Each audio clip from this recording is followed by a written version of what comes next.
Assalamualaikum warahmatullahi wabarakatuh. Pelutus dan sahabat Nusantara dimanapun berada, kita kali ini akan membawakan sebuah kisah Islami tentang kisah Nabi Sulaiman dengan seorang pemuda yang berusia 2400 tahun yang hidup di dalam dasar laut.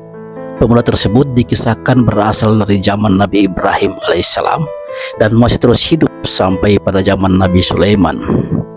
Dikisahkan dalam kitab Isyaud Ibad halaman 155 sampai 156, pernah terjadi suatu ketika Nabi Sulaiman alaihissalam mendapatkan perintah dari Allah Subhanahu wa taala untuk pergi ke tepi laut atau pantai.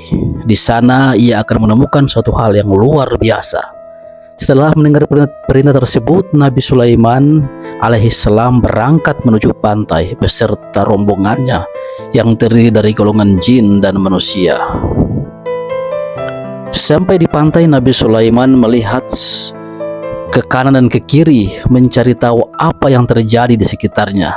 Teringat perintah Allah bahwa ia akan menemukan sesuatu yang luar biasa di pantai tersebut.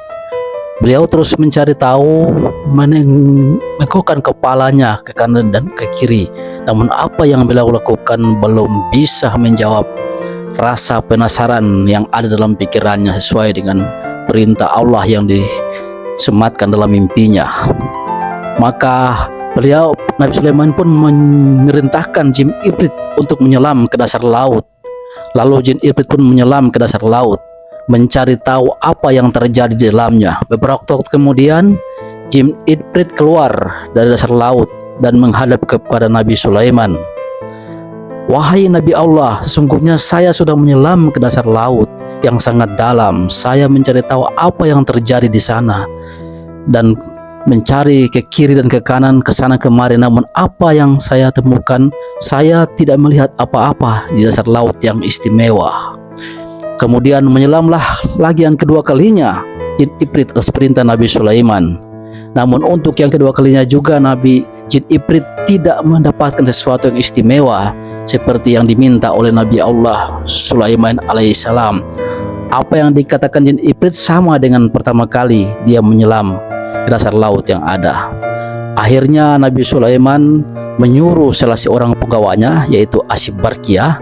Asy Barqiyah ini adalah seorang menteri Nabi Sulaiman yang dikisahkan pada saat memindahkan singgasana Ratu Balqis, yaitu ketika para jin diperintahkan memindahkan singgasananya, Asy Barqiyah lah yang bisa memindahkan singgasana Ratu Balqis hanya dalam sekejap mata.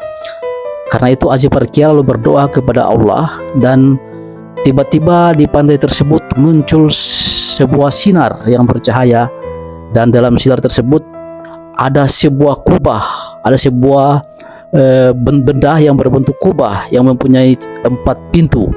Satu pintu terbuat dari intan, satu pintu terbuat dari batu yakut, satu pintu lagi terbuat dari batu intan putih, dan satunya lagi terbuat dari aquamarine jamrud atau jamrud hijau.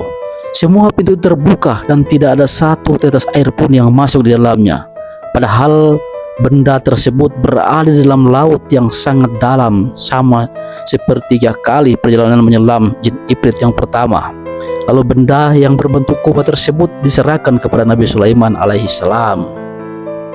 Tiba-tiba di dalamnya terdapat seorang laki-laki, seorang pemuda tampan yang memakai baju yang serba putih dan bersih badannya. Pemuda itu sedang melakukan sholat. Lalu Nabi Sulaiman masuk ke dalamnya dan memberikan salam kepada pemuda itu. Pemuda itu pun mempercepat salatnya dan menjawab salam Nabi Sulaiman. "Sebab apakah engkau bisa berada di dasar laut ini?" tanya Nabi Sulaiman mengawali pembicaraan. "Wahai Nabi Allah, sesungguhnya bapak saya adalah seorang laki-laki yang lumpuh dan ibu saya adalah seorang wanita yang buta. Saya merawat keduanya selama 70 tahun. Saya merawat keduanya dengan penuh kasih sayang. Ketika ajal menjemput mereka, ibu saya berdoa kepada Allah, 'Ya Allah, panjangkanlah umur anakku dalam keadaan selalu takwa kepadamu.'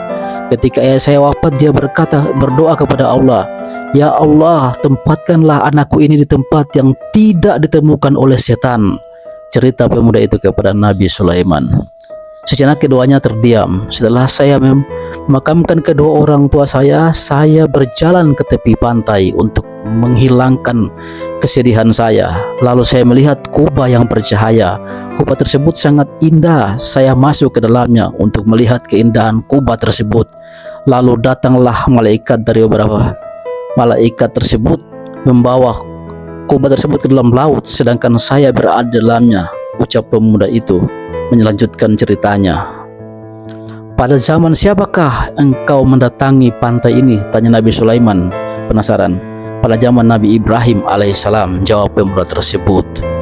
Sejenak Nabi Sulaiman terdiam, mengingat kembali sejarah. Begitu terkejutnya Nabi Sulaiman ketika mengetahui bahwa jarak zamannya dengan Nabi Ibrahim adalah sekitar 2400 tahun. Begitu panjangnya umur pemuda ini, dan anehnya tidak dijumpai satu helai rambutnya pun yang beruban atau memutih. Lalu bagaimana kamu bisa mendapatkan makan dan minum? Tanya Nabi Sulaiman.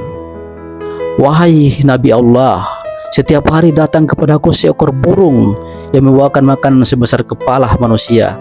Saya memakannya. Saya merasakan kenikmatan yang belum pernah saya rasakan di dunia. Setelah saya makannya, saya tidak lagi merasakan lapar, haus, gerah, dingin, tidur, kantuk, dan sifat-sifat yang dirasakan oleh manusia pada umumnya. Serta saya juga tidak merasakan kesepian, sebab jawab pemuda itu kepada Nabi Sulaiman. Kemudian Nabi Sulaiman mengatakan, maukah kamu ikut denganku di kerajaanku, atau kamu ingin kembali kepada tempatmu? Nabi Sulaiman memberikan penawaran kepada pemuda tersebut. Wahai Nabi Allah, tolong kembalikan aku ke tempat semula, pinta pemuda itu kepada Nabi Sulaiman. Lalu Nabi Sulaiman memerintahkan Asy-Barkiyah untuk mengembalikan pemuda itu ke tempat semula. Saat itu juga pemuda tersebut lalu hilang dari pandangan Nabi Sulaiman dan rombongannya. Sahabat dan pelutus dimanapun berada, dari kisah ini kita bisa mengambil pelajaran bahwa hikmah doa kedua orang tua itu sangat mustajab. Kisah ini diriwayatkan dari Anas bin Malik radhiyallahu an.